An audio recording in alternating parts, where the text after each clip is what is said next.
இன்னைக்கு இந்த வீடியோவில் மிக அதிரடியான ஒரு ஜோதிட தாள்களை தான் இப்போ இந்த வீடியோவில் வந்து பார்க்க போகிறோம். ஸோ என்ன ஜோதிட தாள்களை பார்க்க போகிறோம் அப்படிங்கிறத இன்ட்ரோவில் வந்து ஷேர் பண்ணுறேன். என்ன ஜோதிட தாள்களை பார்க்க போகிறோங்கிறத ஃபஸ்ட்டு தெரிஞ்சுக்குங்க. தற்போது 2025 ஆண்டில் ஆங்கில மாதத்தில் 9வது மாதமான செப்டம்பர் மாதமானது நடந்துட்டு இருக்கு. இந்த செப்டம்பர் மாதம் ஆன்மீக ரீதியாக ஜோதிட ரீதியாக சாதாரண மாதம் கிடையாது, மிகவும் எச்சரிக்கையான மாதம் என்று சொல்லலாம். ஆக்சுவலி இந்த மாதத்தில் மிக எச்சரிக்கையான ஒரு நாளானது வந்திருந்தது. அது என்னைக்குன்னா செப்டம்பருடைய 21 அன்னைக்கு தமிழ் மாதம் 6வது மாதமான புரட்டாசியுடைய 5ஆம் நாள், கிழமை ஞாயிற்றுக்கிழமை. இந்த ஞாயிற்றுக்கிழமை புரட்டாசியில் பெரிய அமாவாசையான மகாலயபட்ச அமாவாசையானது வந்திருந்தது. இந்த அமாவாசையுடைய நாளில் வந்து சூரிய கிரகணமும் நடைபெற்றது. இதனால் சூத காலமானது ஏற்பட்டிருக்கு. அதனால் இனி வரக்கூடிய சில நாட்களுக்கு ஒவ்வொரு ராசிக்காரங்களுக்கும் அமாவாசையினால் இந்த பலன் கிடைக்கும் என்பது குறிப்பிடப்படுது. அதில் தனுசு ராசிக்காரங்களுக்கு என்ன பலன் கிடைக்குங்கிறத இந்த வீடியோவில் வந்து ஷேர் பண்ண போகிறேன். தனுசு ராசியில் பிறந்த நேயர்கள் வீடியோவை வந்து ஸ்கிப் பண்ணாமல் பாருங்கள். உங்கள் ராசி நட்சத்திரத்துக்கு அமாவாசையினால் கிரகங்கள் சேர்ந்ததுனால என்ன பலன் கிடைக்குங்கிறது இந்த 10 நாட்களுக்கு தெரிஞ்சுக்குங்க. இந்த 10 நாட்களுக்கு உங்களுக்கு கிடைக்கக்கூடிய பலனை வந்து தெரிஞ்சு இதற்கேற்ப நடந்து பலன் பெறுங்க. சரி, அமாவாசை பலன்களை வாங்க இப்போ இந்த வீடியோவில் அதிரடியாக டீட்டெயிலாக பார்க்கலாம். அமாவாசை பலன்களை உங்கள் ராசிக்கு நீங்கள் பார்க்கறதுக்கு முன்னாடி இந்த பெரிய அமாவாசையில் ஒரு பரிகாரம் செய்திருக்கணும். அப்படி செய்ய தவறுனவங்க இந்த வீடியோ பார்த்ததுக்கு பிறகு இன்றிலிருந்து இந்த பரிகாரம் வந்து செய்யுங்க. இது வந்து ஒரு பச்சரிசி பரிகாரம். இதை நீங்கள் செய்கிறது ரொம்பவே நல்லது. சரி, எப்படி செய்யணும் அப்படிங்கிறத வாங்க பார்க்கலாம். எல்லாருடைய வாழ்விலுமே தீராத கஷ்டம் என்ற ஒன்று கட்டாயம் இருக்கும். அந்த கஷ்டத்தை சரி செய்ய எவ்வளவோ இறை வழிபாடு செய்திருப்பீங்க, எவ்வளவு வேண்டுதல்களையும் நிறைவேற்றிருப்பீங்க. ஆனால் உங்களுடைய கஷ்டத்திற்கு ஒரு தீர்வு கிடைத்திருக்காது. அப்பேற்பட்ட ஒரு துன்பம் விலக இந்த பரிகாரத்தை இன்றிலிருந்து செய்து பாருங்க. ஏன்னா இது அமாவாசையுடைய சூதகால நாட்கள். இந்த பரிகாரத்தை இன்றே துவங்குங்க. அடுத்த அமாவாசை திதி வருவதற்குள் உங்களுடைய அந்த குறிப்பிட்ட தீராத துன்பத்திற்கு ஒரு தீர்வினை கடவுள் நிச்சயம் காண்பித்து கொடுப்பார். இந்த பிரச்சனைக்கு தான் இந்த பரிகாரத்தை செய்ய வேண்டி என்ற எந்த கட்டாயமும் இல்லை. உங்களுடைய மனதிற்கு உங்களுக்கு சுமையை தரக்கூடிய பாரம் எது, கஷ்டம் எதுங்கிறது இருக்குல்ல, அது தீர நீங்கள் இந்த பரிகாரம் செய்யலாம். உதாரணத்திற்கு திருமணம் வேண்டுமா, கடன் சுமை குறைய வேண்டுமா, உடல் உபதைகள் தீர வேண்டுமா, குழந்தை வர வேண்டுமா, அல்லது கணவருக்கு வேலை வேண்டுமா, இல்லை மனைவிக்கு ஆரோக்கிய தேவையா, இந்த மாதிரி எது வேண்டும் என்றாலும் அந்த இறைவனிடம் கேளுங்க, முன்னோரிடம் கேளுங்க, குலதெய்வத்திடம் கேளுங்க. நிச்சயம் நீங்கள் கேட்டது உங்களுக்கு ஒரு மாதத்துக்குள் கிடைத்துவிடும். அப்பேற்பட்ட பரிகாரம் செய்வதற்கு ஏதேனும் சிரமம் இருக்குமா அப்படின்னு கேட்டிங்கன்னா அதெல்லாம் எதுவுமே இல்லை. மிக மிக சுலபமான பரிகாரம் தான் இது. ஈஸியாக செய்திடலாம். சரி, அமாவாசை பரிகாரம் இப்போ பார்க்கலாமா? தினமுமே காலையில் சமைப்பதற்கு முன்பு ஒரு சின்ன டம்ளர் அளவு பச்சரிசி எடுத்து ஒரு பாத்திரத்திலையோ அல்லது ஒரு கேரி பேக்கிலோ சேகரித்து வர வேண்டும். இவ்வளவுதான் பரிகாரம். தினமுமே இந்த பச்சரிசி எடுத்து அந்த பையில சேகரிக்கும் போது முன்னோர்களையும் குலதெய்வத்தையும் வேண்டிக் கொள்ள வேண்டும். அறிந்தோ அறியாமலோ ஏதேனும் பாவங்கள் செய்திருந்தா, ஏதேனும் தவறுகள் செய்திருந்தா அதற்கான மன்னிப்பு கிடைக்க வேண்டும் என்று பிரார்த்தனை வைத்து கொள்ளுங்க. ஸோ அமாவாசையில் வந்து நீங்கள் தொடங்கியிருக்கணும். அப்படி இல்லைன்னா இன்று இந்த பரிகாரத்தை செய்ய தூங்குங்க. தினம் ஒரு டம்ளர் பச்சரிசியை தனியாக சேகரிங்க.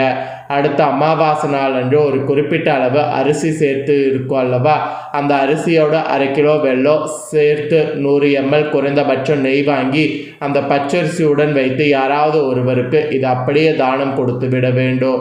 அதிகபட்சம் உங்களால் எவ்வளவு நெய் வாங்கி கொடுக்க முடியும் என்றாலும் இந்த அரிசியோடு வைத்து அந்த நெய்யையும் தானம் கொடுங்க. இவ்வளவுதான் பரிகாரம். தானம் கொடுத்து விட்டு திரும்பி பார்க்காம வீட்டுக்கு வந்து முகம் காய்கால்களை அலும்பிக் கொண்டு உங்களுடைய வேலையை நீங்கள் செய்யலாம். இந்த பரிகாரத்தை மட்டும் உங்கள் ராசிக்காரங்க ஒரு முறை செய்து பாருங்கள். உங்கள் வேண்டுதலானது உடனே பலிக்கும். எந்த கோரிக்கை நிறைவேற வேண்டும் என்று அமாவாசை நாளில் இந்த பரிகாரத்தை தூங்குறீங்களோ அந்த வேண்டுதல் அடுத்த அமாவாசை திதியில் பலித்திருக்கும். இதுதான் இந்த வேண்டுதலுக்கும் பிரார்த்தனைக்கும் உண்டான மகிமை. முன்னோர்களையே குலதெய்வத்தை நினைத்து இது தினமும் கைப்பிடி பச்சரிசி தானம் செய்வதாக அர்த்தம். நீங்கள் கொடுத்த இந்த தானம் உங்கள் கர்ம வினைகளை எல்லாம் கழித்தும் உங்களுக்கான நற்பலன்களை கொண்டு வந்து சேர்க்கும். நம்பிக்கை இருக்கக்கூடிய தனுசு ராசிக்காரங்க இந்த பரிகாரம் இன்றே செய்ய ஸ்டார்ட் பண்ணுங்க. அடுத்த அமாவாசைக்குள்ளே உங்களோட தலையெழுத்து நிச்சயம் மாறும். ஸோ இதுதாங்க பரிகாரம்.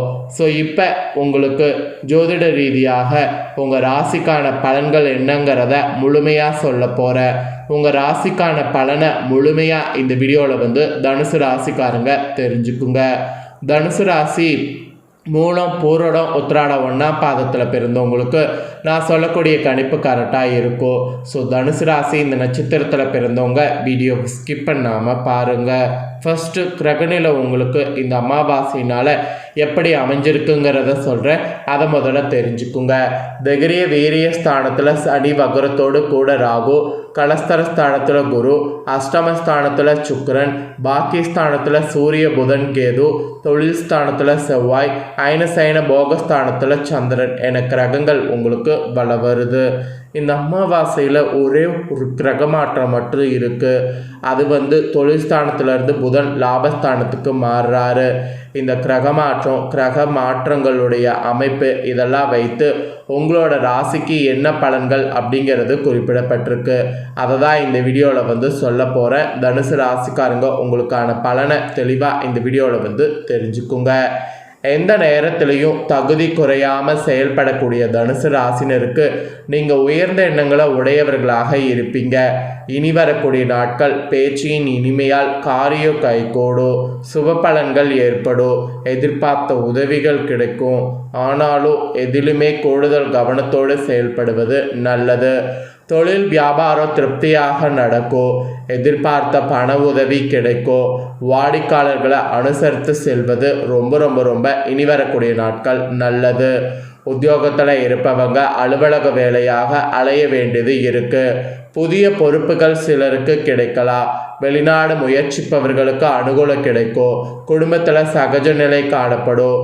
உறவினர்கள் மூலம் நல்ல தோள்கள் சேரும். கணவன் மனைவிக்கிடையே இருந்த இடைவெளிகள் முற்றிலும் குறையும். குடும்பத்தினரோடு ஆன்மீக பயணம் செல்லக்கூடிய நிலை உருவாகும். மற்றவர்கள் ஆலோசனை கேட்டு உங்களை நாடி வருவாங்க. உங்கள் குடும்பத்தை விட்டு பிரிந்து சென்றவர்கள் மீண்டும் சேர்வாங்க. பெண்களுக்கு எதிர்பார்த்த உதவிகள் கிடைக்கும். கூடுதல் கவனத்தோடு செய்யக்கூடிய காரியங்கள் சாதகமான பலனை தரும். அப்புறம் அரசியல்வாதிகளுக்கு கட்சி தலைமையின் ஆணையை மீறி தனி கவனம் கொடுக்க வேண்டாம். தொகுதி மக்களிடம் நெருங்கி பழகுவது அவசியம். கலைத்துறையில் இருக்கிறவங்களுக்கு வெளிநாட்டு புது நிறுவனங்கள் உங்களுக்கு வாய்ப்பளிக்கும். அயராது உழைப்பால் சில நுணுக்கங்களை கற்றுக்கொள்ளணும். மாணவர்களுக்கு கூட மற்றவர்களை அனுசரித்து செல்வது ரொம்பவே பார்த்தீங்கன்னு வச்சுக்கோங்களேன் நல்லது. கல்வியில் திருப்தி உண்டாகும். ஸோ இந்த மாதிரி தான் உங்களுக்கு பலன்கள் இனி கிடைக்கும். இதற்கேற்ப தனுசு ராசிக்காரங்க நடந்துக்குங்க. இதில் மூலமில் பிறந்தவங்களுக்கு இனி நாட்கள் மனதில் தன்னம்பிக்கை கூடும்.